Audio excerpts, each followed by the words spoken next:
Gatot sukses gantikan Prabowo, ditulis oleh Alifur Rahman di siwa.com. Gelagat Gatot Nurmantio dalam politik sebenarnya sudah terlihat sejak masih menjabat sebagai Panglima TNI. Mungkin kalian masih ingat ketika Gatot menandatangani aksi 212 dengan mengenakan peci putih, padahal pejabat yang lain mengenakan peci hitam. Itu bukan sekedar simbol biasa, karena sebelumnya Gatot juga membantah tuduhan adanya upaya makar dari rentetan aksi 411 dan 212. Dan Gatot mengaku tersinggung jika aksi bela agama itu dikaitkan dengan makar.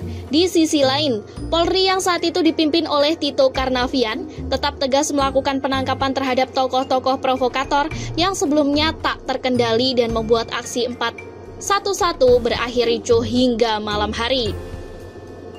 Tito juga secara tegas menolak massa masuk dan menginap di gedung DPR yang sebelumnya sudah dipersilahkan oleh politisi busuk Fadlizon.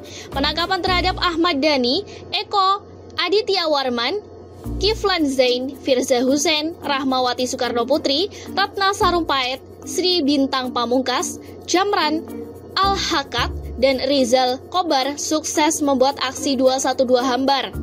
Massa langsung membubarkan diri setelah sholat Jumat. Tak ada kerusuhan lagi satu-satu.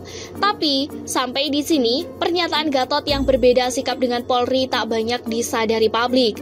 Jabatan Panglima TNI yang masih melekat pada Gatot waktu itu dinilai masih positif, pro NKRI. Maka tak heran kalau dalam bursa Pilpres 2019 lalu, beberapa relawan bahkan mengusung Gatot sebagai pendamping Jokowi. Di masa penjajakan nama-nama bakal capres dan cawapres, Gatot aktif membangun komunikasi dengan partai politik dan bahkan kepada Gerindra, Gatot secara terbuka menyampaikan keinginannya. Gatot juga sudah berkunjung ke daerah-daerah untuk membangun posko-posko pemenangan, meskipun saat itu dirinya belum mendapat rekomendasi partai.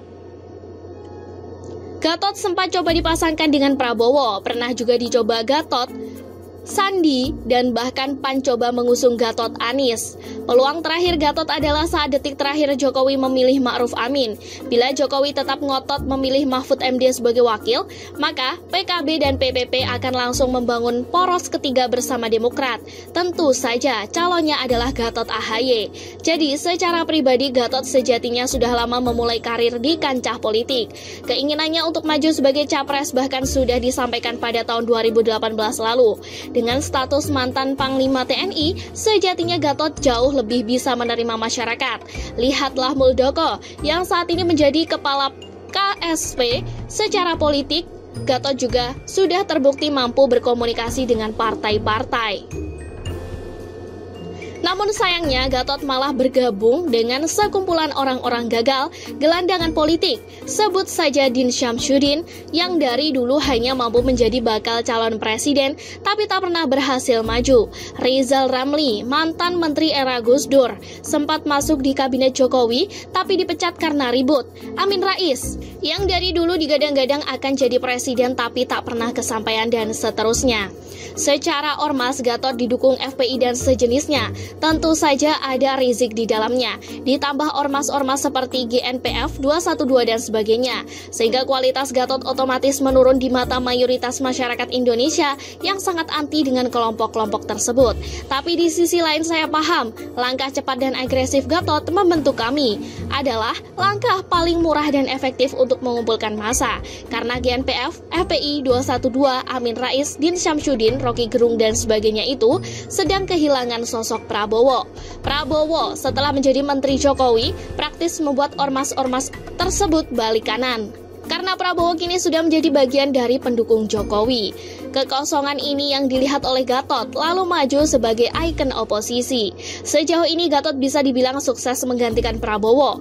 Hanya saja karena tidak memiliki partai, Gatot tak bisa mengumpulkan massa pendukungnya menjadi suara real dalam pemilu. Kami sejatinya sama dengan 212. Nama sebuah gerakan, mereka bisa besar dengan cepat karena dapat menampung orang-orang yang alergi dengan partai. Namun kelemahannya tak ada yang bisa dilakukan selain hanya deklarasi dan serangkaian aksi-aksi kosong.